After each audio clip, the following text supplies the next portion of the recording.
بسم اللہ الرحمن الرحیم۔ السلام علیکم۔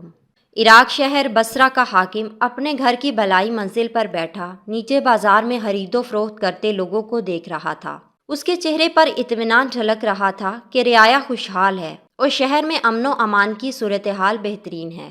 اس کے ملازم رات کو شہر کے گلی کوچوں میں پھیل جاتے اور لوگوں کے حالات معلوم کر کے اسے آگاہ کرتے، اور وہ ضرورت کے مطابق لوگوں کی مدد کر دیا کرتا تھا۔ رعایا کی خدمت کا یہی طریقہ تھا جو اس کو اپنے بزرگوں سے وراثت میں ملا تھا۔ اچانک حاکم شہر کی نظر بازار میں ایک عورت پر پڑی جو اونچی آواز میں صدا لگا رہی تھی کہ ہے کوئی نیک شخص جو میرے بھوکے بچوں کو کھانا کھلا دے اور بدلے میں مجھ سے بدکاری کر لے۔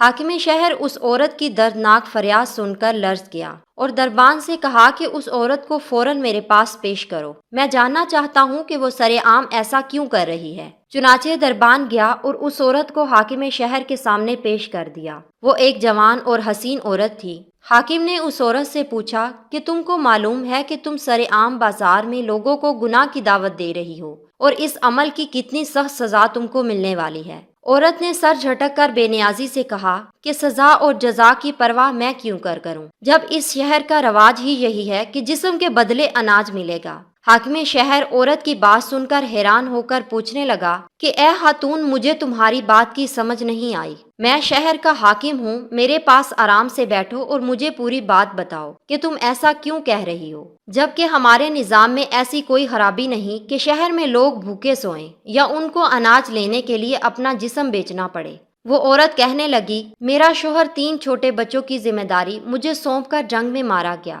اس کی چھوڑی جمع پونجی سے کچھ عرصہ تو ہمارا چولہا جلتا رہا، پھر گھر میں فاقے شروع ہو گئے اور کمانے والا کوئی نہیں تھا مگر کھانے والے 4 تھے۔ ایک رات میرے بچے بھوک سے رو رہے تھے کہ دروازے پر دستک ہوئی۔ میں نے جا کر پوچھا کہ کون ہے، تو آواز آئی کہ میں حاکم شہر کا بھیجا ہوا ہوں، تمہاری مدد کرنے آیا ہوں۔ میں نے ہوش ہو کر دروازہ کھول دیا تو وہ آدمی میرے حالات پوچھ کر اور راشن کا تھیلا میرے گھر ڈال کر چلا گیا۔ کچھ دنوں بعد جب راشن ختم ہو گیا اور دوبارہ سے فاقے لوٹ آئے تو ایک رات وہی آدمی دوبارہ آ گیا، لیکن اس بار اس کے ساتھ راشن نہیں تھا۔ اس کو خالی ہاتھ دیکھ کر میں مایوس ہو گئی۔ میرے بچے بھوک سے بلبلا رہے تھے۔ وہ آدمی کہنے لگا کہ اگر تم میرے ساتھ بدکاری کرو گی تو میں ساری زندگی تم کو راشن دیتا رہوں گا اور تیرے بچوں کا خرچہ میرے ذمہ ہوگا۔ لیکن میں نے اس آدمی کو بے عزت کر کے گھر سے نکال دیا۔ میں نے کہا مجھے ایسے سہارے کی ضرورت نہیں جس میں مجھے اپنی عزت کا سودا کرنا پڑے۔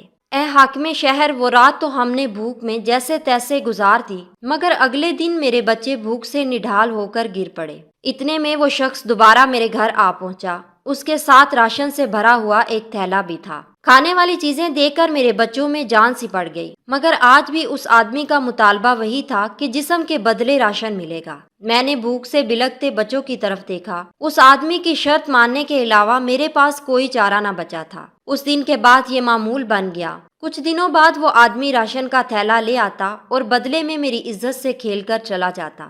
میں نے حالات سے سمجھوتا کر لیا تھا کہ چلو میرے بچے اب بھوکے تو نہیں سوتے ہیں، لیکن اب کچھ دنوں سے وہ آدمی راشن دینے نہیں آتا، نہ ہی اس نے پلٹ کر میری خبر لی ہے۔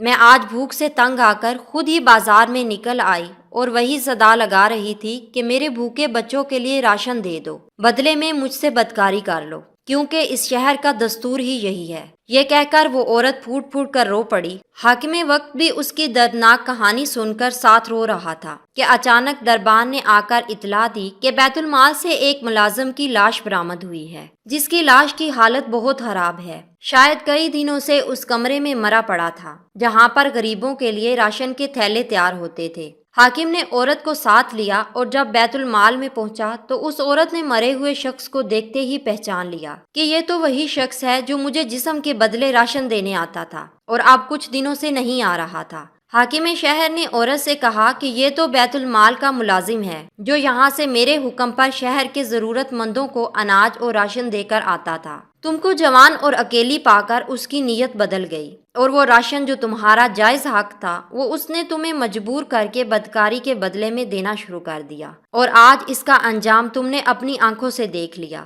پھر حاکم شہر نے اسی وقت فرمان جاری کر دیا کہ جب تک یہ بیوہ عورت زندہ ہے اس کے گھر کا سارا خرچ بیت المال سے جایا کرے گا اور اس کے بچوں کی تعلیم و تربیت کا خرچ بھی حکومت وقت اٹھائے گی۔